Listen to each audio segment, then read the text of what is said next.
What's going on YouTube? My name is Derek and this is the most recent painting I've done. I wanted to show it off and I want to talk about how to stay inspired to create when life just feels a little dull. I'm going to do my best to not be too wordy and keep, this kind of a shorter video, short, sweet, to the point.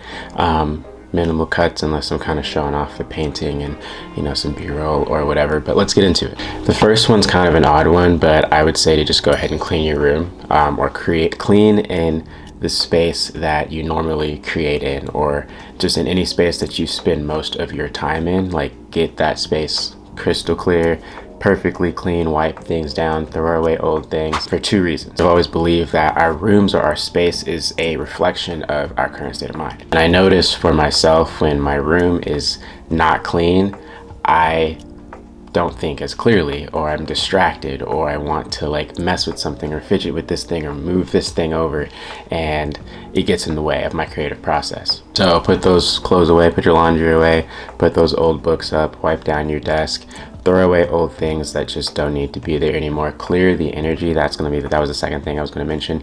It's an energy thing. Clear the energy of that space so that way new energy can flow in, around, through you, through the space, and into your creative process and in your project. A super huge one that I tend to fall into over and over again is over consuming content, because I believe it's just so easy. And with TikTok and Instagram Reels and even YouTube, especially with shorts now, it's so easy to just scroll all day. And even if you're looking at art and you're looking, or if it's not art, whatever, it's music or whatever your thing is, right? You're indulging in content that is in your niche or in the thing that you care about.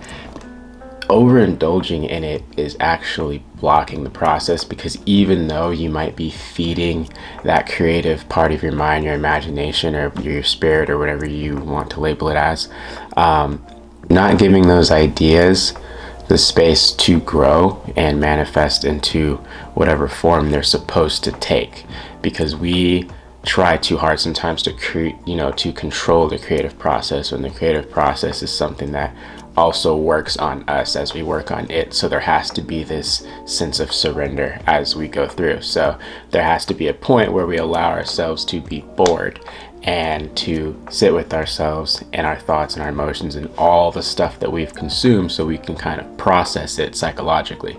For example, you think of it like food. If you just eat and eat and eat and eat and eat, and you don't really give yourself a chance to digest, you're not drinking enough water, you're not having enough fiber, whatever, then you're gonna have stomach problems. And you need time to digest your food. You need time to sit and not be eating, so that way your digestive system can do its thing.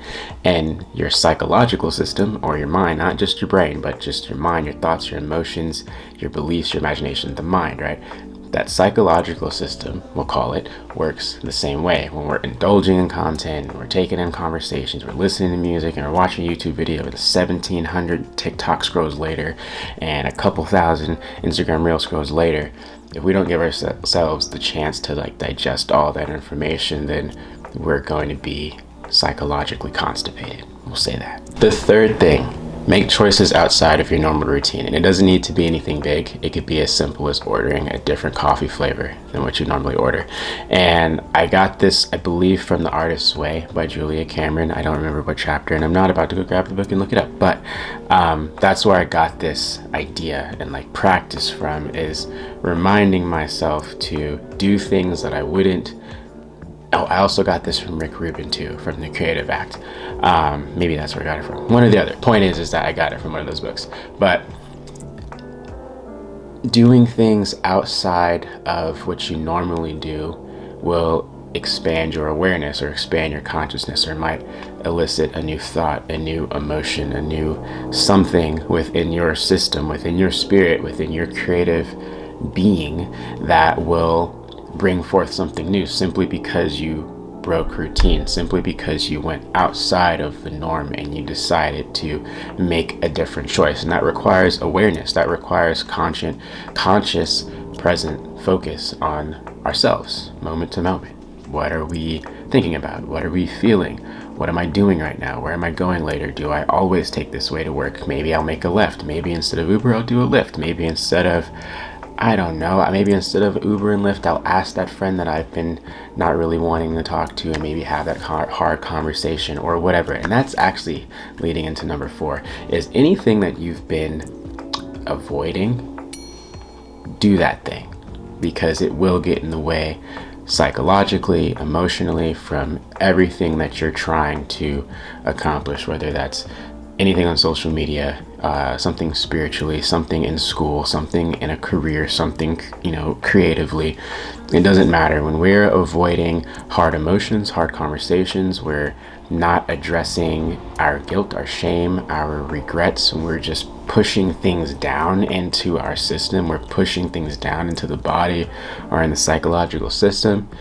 We are not, again, allowing things to process properly, and those things will start to eat away at us, and we'll have disease or dis-ease, right, within ourselves, and it won't be good. So go have those hard conversations, do things you've been avoiding, clean your room,